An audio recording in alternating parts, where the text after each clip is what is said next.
2 de diciembre.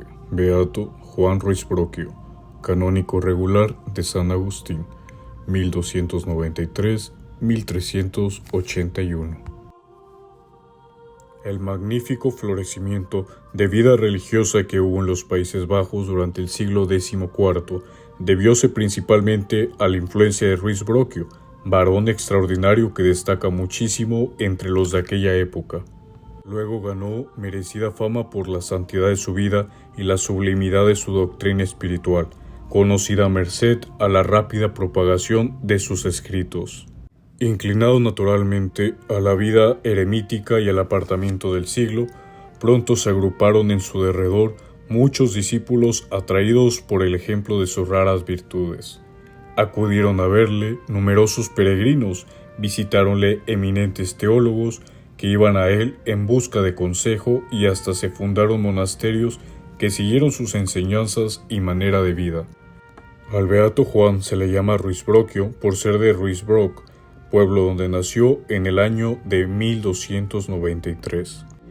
Es una aldea sita a orillas del Sen, al sudoeste de Bruselas. Hasta cumplir los 11 años recibió cristianísima educación por parte de su virtuosa madre. En tan tierna edad dejó a su familia y pasó a Bruselas. Tuvo allí por ayo y director a un tío suyo llamado Maestre Juan Hinkert, canónigo de Santa Gúdula. Con Juan Hinkert vivía otro canónigo, Franco de Cudenberga, íntimo amigo suyo. Habían convenido ambos en tener sus bienes en común, observar la pobreza evangélica, repartir limosnas y ayudarse mutuamente a caminar por la senda de la perfección. A esta reducida comunidad vino a parar el niño Juan. Asistía a la escuela asiduamente, pero sentía poquísima inclinación a las ciencias humanas. Por otra parte, su tío le aficionó muy pronto al estudio de la teología y de la mística. No es extraño, pues, que el niño manifestase pronto señales de vocación religiosa. Ordenado sacerdote, a los 24 años, nombráronle luego capellán de Santa Gúdula. Aquel día recibió singular favor del cielo.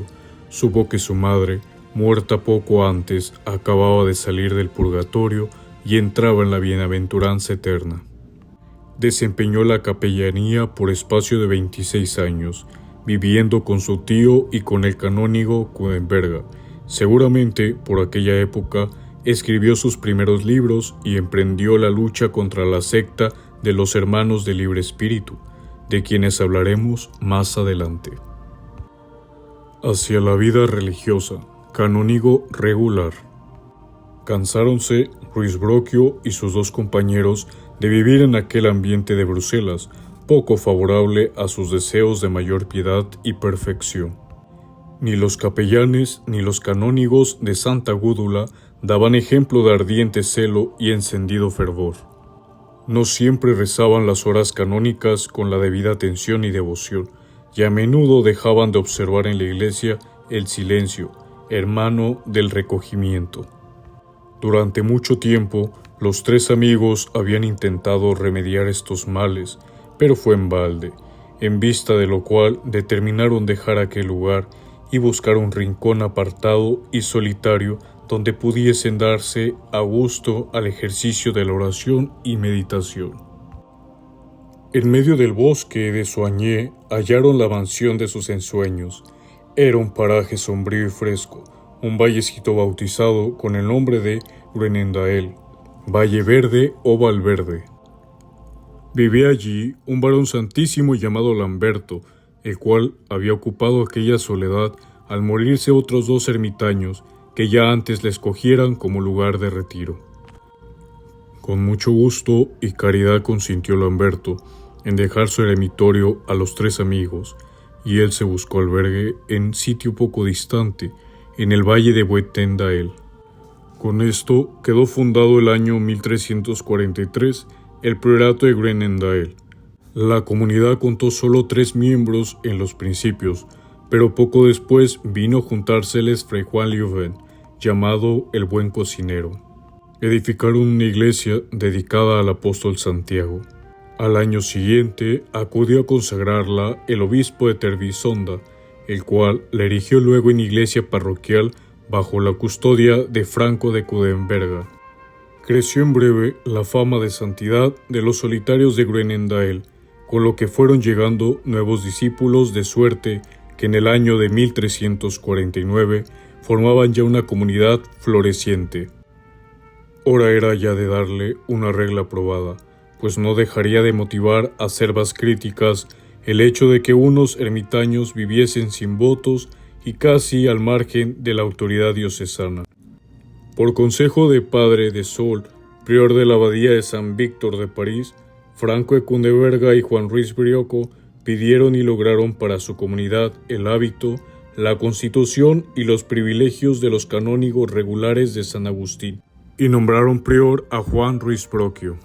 Por razones desconocidas, dejó de profesar únicamente Juan Hincart, que prefirió permanecer en el monasterio llevando vida privada sin acomodarla a la regla de sus compañeros. Desde ese día y por espacio de 30 años, pudo Ruiz Brocchio entregarse totalmente al ejercicio de la oración. Ya no le distraía la molesta compañía de hermanos poco silenciosos y recogidos, ni le absorbía el cuidado del ministerio parroquial. Vivía solo para Dios, obediente a los influjos de la gracia divina y siempre atento a las inspiraciones del Espíritu Santo.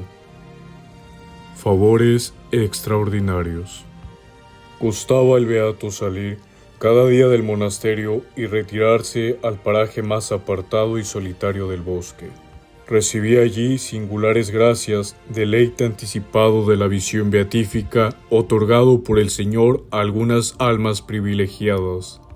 Pasados aquellos ratos de místicas ascensiones, volvíase al monasterio y escribía páginas ardientes, infantiles balbuceos, decía él, sobre cosas inefables.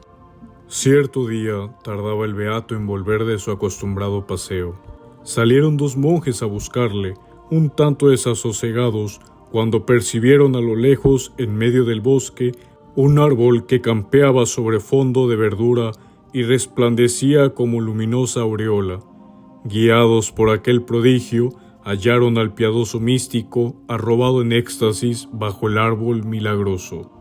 Pero los arrobamientos del santo prior eran frecuentes, dice su biógrafo. Cuando el Señor llega a estrecharse íntimamente con un alma, de tal modo se enseñorea de las potencias todas de su criatura, que ésta siente a las veces desfallecer hasta sus fuerzas físicas. Así le ocurrió muchas veces al beato desmayarse mientras decía misa. A menudo se le aparecía nuestro Señor, y un día en que venía acompañado por la Virgen y otros santos, díjoles Jesús mostrando a su siervo: «Este es mi Hijo muy amado, en quien he puesto todas mis complacencias». Correspondía Ruiz Brocchio a las extraordinarias gracias que le favorecía el cielo, llevando vida de ardiente caridad y de humildad profunda. Vuelto en sí de sus arrobamientos y habiendo ya escrito las páginas sublimes que le inspiraba el Espíritu Santo, seguía siendo el monje desconocido y modesto que se entregaba con santa alegría a los oficios más humildes y penosos. Su muerte, apologista y místico. Llegó el día en que el beato, lleno de años, sintió de repente faltarle las fuerzas. Su madre se le apareció varias veces para anunciarle la proximidad de la muerte. Franco de Coudenberga, para mejor cuidarlo, aposentólo en su propia habitación. Pasadas 2 semanas de padecimientos, el beato Juan, que aguardaba con ansias la muerte y que se había dispuesto a ella santamente, falleció a los 2 días de diciembre del año 1381. Tenía 88 años de edad y 64 de sacerdocio. Pomerio trae los títulos de 11 tratados atribuidos al beato Juan Ruiz Brocchio. No hay en esta lista orden metódico ni fecha de composición de cada tratado. Solo en conjeturas se funda la creencia de que escribió casi todas sus obras en Groenendael, entre los años 1350 y 1359. Esta es la lista que trae Pomerio: reino de las almas amantes, ornamento de las bodas espirituales, la piedrecita, 4 tentaciones sutiles, la fe cristiana, tabernáculo de la alianza, las 7 clausuras, espejo de la belleza eterna, el libro de los 7 grados en la salutación del amor místico, el libro de las retracciones, las 12 beguinas. Estas obras están escritas en flamenco, o mejor dicho, en dialecto de Brabante. Llamó la atención el que no las redactase en latín, como lo estaban los libros de teología o de mística publicados en aquel tiempo. 2 razones explican la determinación del autor.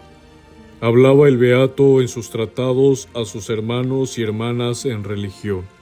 Tenía pues que adoptar un idioma moldado a las exigencias generales, un idioma que todos entendiesen. Impugnador del quietismo. Siendo capellán de Santa Gúdula, ya había tenido el beato ocasión de luchar contra la secta de los Hermanos del Libre Espíritu, fundada a fines del siglo XIII por la beguina Margarita Poreta, y dirigida a la sazón por otra mujer llamada Blomardina, la cual vino a dar en un falso y absurdo misticismo y hacía creer a sus discípulas que 2 serafines caminaban de continuo a su lado. Predicaba y defendía una libertad peligrosísima que venía a ser la rebeldía del espíritu contra la autoridad y enseñanza de la Iglesia. Para ella, la perfección consistía en la absoluta ociosidad espiritual y corporal, merced a la cual el alma quedaba libre para unirse a Dios. Con esto favorecía hipócritamente gravísimos desórdenes. El beato Juan alzó su voz contra esta herejía, conocida ya en aquel tiempo con el nombre de quietismo y que perturbó a la Iglesia de Francia en el siglo XVII. Véase en qué términos condena este error. Quien descansa en la inacción, quien se entrega al quietismo sin darse a trabajo ninguno, caerá tarde o temprano en toda suerte de errores, se apartará de Dios para pensar únicamente en sí mismo y buscar su propio descanso. Entre los quietistas hay quienes llevan vida severa y rigurosa, viven como aplastados bajo losa de enormes penitencias, pero no cabe duda que tienen fijo el pensamiento en los ojos de cuantos los admiran, y esta admiración constituye para ellos el premio de lo que hacen. La soberbia los consume interiormente, y sus ojos están muy cerrados a la divina lumbre de la gracia.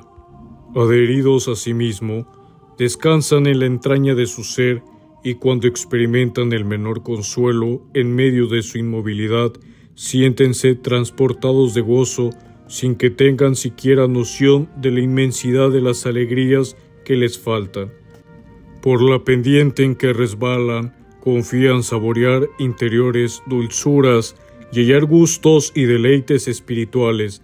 A esto yo llamo voluptuosidad espiritual. Creo, prosigue, que son pocos los quietistas, pero los considero como los hombres más peligrosos e incurables. Doctrina del beato. Además de polemista, era Juan Riusbroquio defensor ferviente de la ortodoxia. Ascendió también a las más altas cumbres de la mística. Alcanzó aquellas regiones casi inaccesibles donde el alma llega a estrecharse tan íntimamente con Dios que goza de delicias inefables.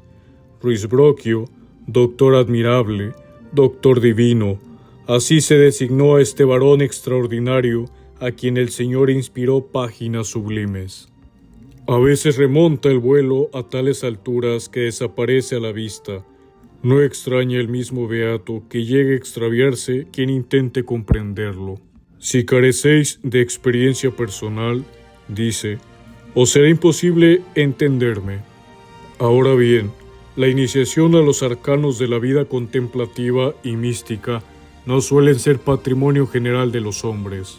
Pero aunque no descubramos a veces el profundo sentido de los escritos de Ruysbrockio, no podemos permanecer insensibles a los acentos de esta alma admitida a la intimidad de lo divino, y que supo hallar palabras encendidas para hablar del camino de la perfección y de la unión con Dios. Con todo, el beato sabe también ponerse al alcance de todas las inteligencias, no desconoce el valor sobrenatural de las acciones ordinarias de la vida. A semejanza de San Francisco de Sales, coloca por encima de las más altas meditaciones el humilde cumplimiento de la obligación de Estado. Por lo mismo que tal es la voluntad de Dios, véanse los consejos que daba a una monja veladora de enfermos. Es el consuelo interior de orden menos elevado que el acto de amor por el que servimos a los pobres espiritual y corporalmente. Si por ventura os hallaseis arrobada en éxtasis y os avisasen que un enfermo necesita un caldo caliente, os aconsejo que despertéis un momento de vuestro arrobamiento y preparéis el caldo. Dejad a Dios por Dios, halladle, servidle en sus miembros, nada perdéis con el cambio. A la hermana de la enfermería le hace estas recomendaciones que admiran por lo humanas y conmovedoras. Siempre que preparéis para un enfermo una comida o una infusión, hacedlo con muchísimo cuidado y aseo. Mirad que lo que preparéis sea agradable al paladar, que el enfermo lo tome con gusto y quedaos luego en paz. Haced a menudo las camas y arregladlas perfectamente, que sean blandas y cómodas, máxime para los más delicados y para cuantos necesiten trato más esmerado. Si fuere preciso, pasad la noche con ellos, pero hay entonces alegría, mucha alegría. Inventad cosas que diviertan, hacedles reír, hermana. Deseo que donde quiera haya un enfermo, os llamen gustosos para que estéis a su lado. Leedles las palabras y ejemplos del Salvador y de los santos. Caso de hallarse dispuestos a oírlos, pero de tal manera que vuestra presencia cause alegría y recreo espiritual doquiera que vayáis. Palabras parecen esas suficientes para reconciliar con la santidad a cuantos la creen triste e inhumana por no conocer sino la máscara de la misma. Influencia del beato. Muy en breve se extendió por los Países Bajos la fama de santidad de Juan. Los peregrinos en masa acudieron al monasterio de Groenendael. Merece nombrarse entre ellos el holandés Gerardo Groot. Tras brillantes estudios en Deventer, su región natal, en Aquisgrán y en Colonia, habíase graduado de maestro en artes en la Universidad de París. Vuelto a su tierra, llevó al principio vida mundana. Convertido después por un cartujo, renunció a sus bienes, repartió su hacienda a los pobres y se entregó a la oración y al estudio. Por aquel tiempo, en 1374 a 1377, conoció a Juan Ruysbrockio, con quien tuvo mucha correspondencia, visitábale a menudo y finalmente hízose su discípulo. Gustábanle tanto los libros que sacaba copias de ellos y ocupaba en esta labor a los alumnos más jóvenes de la escuela de Deventer. A estos copistas se juntó luego un tal Florencio Radevins, maestro en artes de la Universidad de Praga. Este propuso a Gerardo juntar a los clérigos en comunidad y Gerardo convino en ello. Llamáronse hermanos de la vida común, observaban la regla de San Agustín y siguieron las enseñanzas del monasterio de Groenendael. También ellos favorecieron muchísimo la propagación de los escritos de Juan Ruysbrockio. A instancias de Gerardo fundóse otro monasterio en Emstey, el año 1382. Un hermano profeso llamado Beffel, discípulo del beato, vino a iniciar a los primeros monjes en la vida religiosa. Otro monasterio fundado en Wiedesheim logró en breve gran fama. El año 1464 se les agregaron 82 monasterios, entre ellos el de Groenendael. Esta congregación de Wiedesheim llegó a ser centro de intensa vida religiosa. Su influencia cundió por Flandes y aún por Alemania y Francia. Fue cuna de muchos escritores ilustres. Juan de Schönhofen prosiguió en Groenendael la tradición espiritual del maestro y escribió algunos tratados de mística. Enrique Maude, Gerlach Peters, inspirándose también en Ruysbrockio, y más que nadie el beato Tomás de Kempis, autor de la admirable Imitación de Cristo. Otros que no pertenecieron a la congregación de Windesheim reconocieron al beato como maestro: Enrique Jarfio, franciscano, Dionisio el Cartujano y el famoso dominico Juan Taulero. La autoridad de Juan Ruysbrockio declara a Dionisio el Cartujano en su Tratado de los Dones del Espíritu Santo es la autoridad de un hombre a quien el Divino Espíritu revelaba sus secretos. Crítica de su obra. No hay que creer que el beato solo tuviese admiradores. Sus obras fueron objeto de severísimos juicios críticos. El más grave lo formuló unos 20 años después de muerto el ilustre autor místico, el canciller de la Universidad de París, Juan Gerson. Pretendió que el tercer libro del ornamento de las bodas espirituales llevaba al panteísmo y era opuesto a la constitución de Benedicto XII sobre la visión beatífica. Juan de Schönhofen defendió a su maestro y demostró que, dejando a las palabras el sentido que quiso darles Juan Ruysbrockio, el lector atento y de buena fe, no hay en su doctrina nada que se aparte de la sana ortodoxia. Hablar de las relaciones del alma contemplativa con Dios constituye sin duda ardua y casi temeraria empresa.